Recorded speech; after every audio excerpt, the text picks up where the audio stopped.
Yes, we're back for another album ranking, and in this video we are doing Amon Amarth's discography. We're ranking their discography, and honestly I cannot wait. It was a joy going back throughout Amon Amarth's discography, as you guys voted for Amon Amarth to be the next album ranking. But Amon Amarth, what an incredible melodic death metal band they are, mainly following Viking themes, Valhalla. An amazing band. It pains me to actually rank this, but of course I feel we got some weaker albums and we also got some stronger albums in the discography, and this list is completely subjective. So what I want you guys to do is comment below your favorite Amon Amarth albums, rank them as well, have some fun on this video, and also comment below your favorite songs off every album. So we have to rank 11 albums, and let's dim down the lights and put on the spotlight. The first album that is on the chopping block, and the weakest album in my opinion, is The Crusher.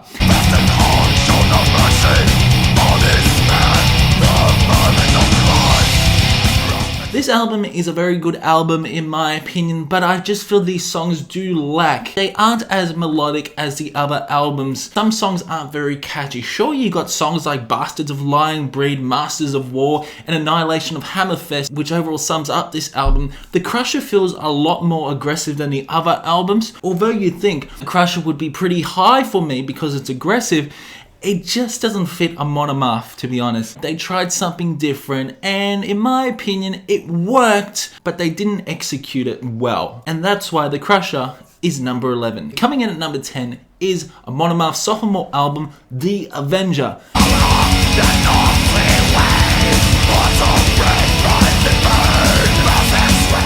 Again, I love this album, I really do. I love Bleed for the Ancient Gods, Avenger, North Sea Storm, and Legend of a Banished Man. Those guitar riffs, Heg's vocals, sounding very similar to the vocals of One Cent from the Golden Whore, except One Cent from a Golden Whore is a hell of a lot better than the Avenger, that's for sure. It's a good album, there are some really nice solos, some awesome drum work. Love how melodic some songs are, like North Sea Storm's a fucking classic, it really is, and Legend of a Banished Man, I really enjoy. But again, I don't really want to go back to the Avenger. I want to listen to the other stuff. And I just feel the Avenger is just one of their weaker albums. So then we go to 2016 as Amon Amarth releases a concept album called Jorm's Viking.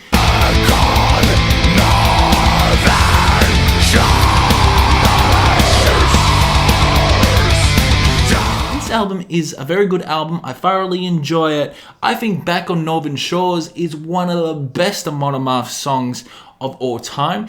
It's just because that guitar lead, especially his vocals throughout that song, that chorus is so damn melodic. Of course you get some generic Amon Amarth songs like First Kill. Raise Your Horns is such a really interesting song, something you've never heard by Amon Amarth. I love how catchy it is.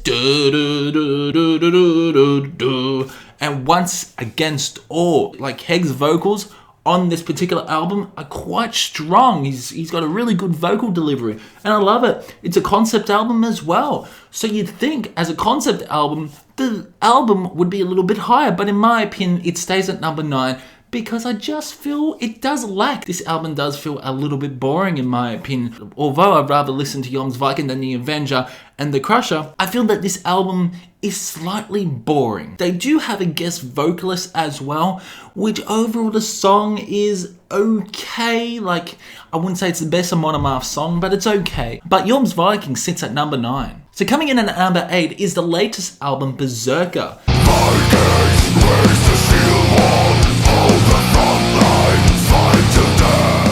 Really awesome album. Vikings, raise the shield war, hold the front line, fight to death. I absolutely love that song. There is so much awesome guitar work by Mikkonen throughout this album, and this is a really fun album. The reason why Berserk is so low on the list is because I really love the other albums a little bit more. I suppose if I listened to Berserker a lot more, maybe the album will rise above SURTUR Rising. On this ranking, it's sitting at number 8, like songs like Fafner's Gold and Crack the Sky, Valkyrie. That guitar melody in Valkyrie is contagious. and a Berserker Stanford Bridge, where they basically tell a whole entire story in one song, more than they told a story in Yom's Viking. But I do love the lyrics overall in these songs. They are very strong indeed, but I just feel there are other better albums than Berserker. Coming at number 7 is SURTUR Rising.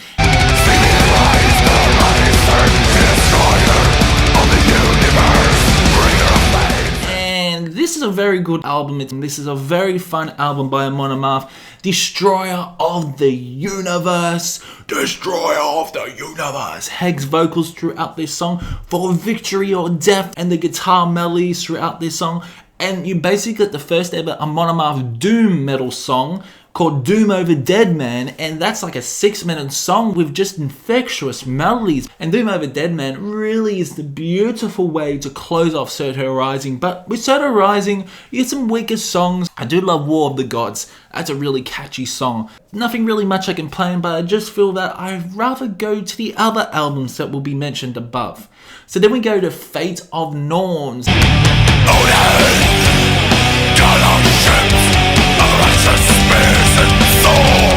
a lot of people say this is the best Amon Amarth album, and to be honest, I disagree, because to me there are better Amon Amarth albums. The Pursuit of Vikings is a fantastic, hard, energetic, fast song, and not to mention its solos throughout this album. One Sealed in Blood is another amazing song with Heg's vocals, very emotional. This is the album when Heg really finds his vocal tone. Before Fate of Norns, he had more of a black metal tone in his vocals, but this is when he really found his vocal tone, and Where Death Seems to Dwell is definitely one of the best songs of Fates of Norns. So coming at number 5, it's Versus the World.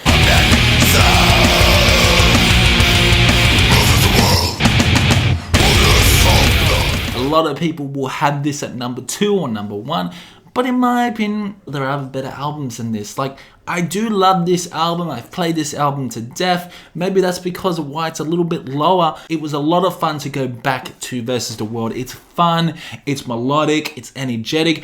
Versus the World. The way he says Versus the World in Versus the World, fucking fantastic. Death and Fire, 1,000 Years Depression is such a beautiful growing crescendo song that I absolutely love. The beautiful melodies in that song are just infectious, and that's why 1,000 Years of Depression is probably my favorite song off the album for Versus the World. I just love how emotional tied that is towards the listener.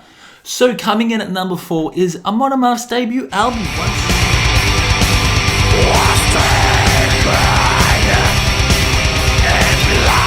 Didn't really enjoy this at first a few years ago because I wasn't really into those black metal vocals, and this is more of a black metal album, to be honest, especially his vocals incorporating elements of that melodic death feel. His vocals had that black metal tone. I love this album now, I really do, and I really love their first song, which is Ride for Vengeance, which is a hard-hitting song. Victorious March is an amazing song as well, one of the best Amon Amarth songs. And then you got songs like Abandoned, the really nice guitar moments. This is a really strong album by Amon Amarth, and it was a great debut album in my opinion, and that's why it's so damn high. And coming at number 3 is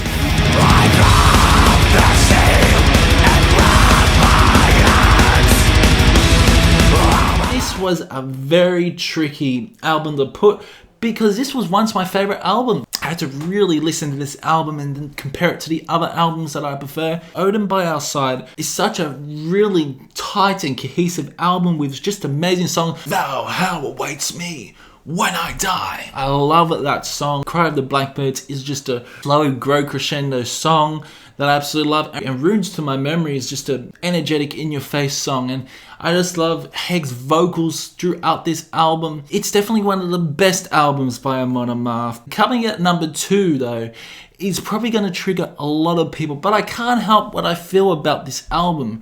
It's Deceiver of the Gods. Deceiver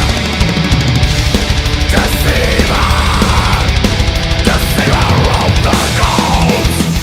Holy shit, this album is so much fun. Now the reason why I put it so high is because it's fun, The melodies are infectious. They're amazing songs like Deceiver of the Gods, Lucky Falls, Father of the Wolf, which has an amazing energetic guitar solo with nice guitar licks, amazing drumming. You get Howl, which is the only Amon Amarth song to feature clean vocals. I don't know who sings on that song, to be honest, with Heg, but my god, good set of pipes. I love Howl. I absolutely adore Howl. And Warriors of the North, which is just an amazing closer to Deceiver of the Gods. I can't stress you enough at how much I love this album, Deceiver of the Gods. And you know what? I was tempted to put it at number 1, to be honest. I was tempted. But of course I listened to number 1, which was Twilight of the Thunder God.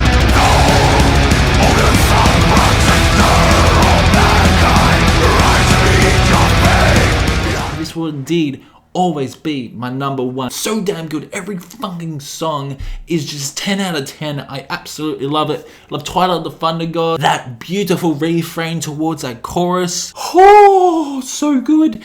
Guardians of Asgard, we are Guardians of Asgard. I absolutely love that song. The hero's so damn good. I know who I am an evil man. And then finally you get Brace of the Endless Oceans, which just has an amazing story all about one person meeting his death through a storm as he sails across the ocean, encountered by a storm. Embrace of the Endless Ocean is definitely best close into an Amon Amarth album because I absolutely adore it. And this is why Twilight of the Thunder God is number 1, because every song is a banger. Can never get sick of this album because there's so many melodies. And just the same as Deceiver of the Gods, like all these albums I fucking adore apart from The Crusher and The Avenger, and that's about it. So it was very hard to rank the Amon Amarth discography, but I hope you guys did enjoy this album ranking. I enjoyed it. I loved going back through the discography. It was such a joy. And comment below your album rankings as well, whether you agree or disagree. Some of you may have Deceiver of the Gods very low on the list. Fun, good time albums you could have with Amon Amarth, and that's why it's so damn high. The lyrics are so damn strong as well. Have you not read the lyrics of Lucky Falls and Father of the Wolf and even Warriors of the North? I mean, holy fucking shit. Fucking great fucking album. Oh, I love Deceiver of the Gods. I hope you did enjoy this album ranking. Make sure you drop a like or subscribe if you want. And I will see you in the next one. Thou, how awaits me until I die.